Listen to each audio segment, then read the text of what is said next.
আমার dress up নিয়ে কথা বলে। যত সব গাটস নাই, মুরদ নাই, মাইর খেয়ে ব্যাক করে। আশ্চর্য!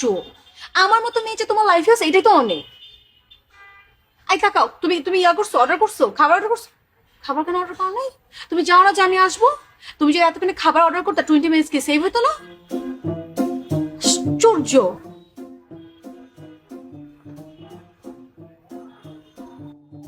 এই শোনো না, কি? ঢাকো না, একটু ঢাকলে না আরো সুন্দর লাগে, তোমাকে সুইট লাগে, কিউট লাগে। It's a public place. আজকে আমি তোমাকে নিয়ে শপিং এ যাবো। তাই? কি কিনে দিবা? বিউটিফুল শাড়ি। শাড়ি কিনে দিবা? শাড়ি কি তোমার মাথায় বাঁধবো? তুমি পরবা? আমি পরবো।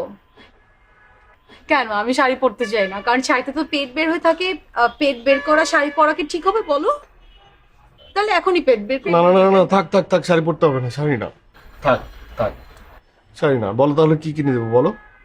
যাই হোক, একটা শর্টস আর টপ দেখছি, ওটা কিনে দাও। টপ? কিসের টপ? ফুলের টপ না, এই যে টপ, এরকম টপ, যেরকম টপ পরছি না এরকম টপ। শর্টস কতটুকু? আমি যেগুলো পরি সেরকম? শর্টস হচ্ছে হাঁটুর থেকে একটু উপরে হয়।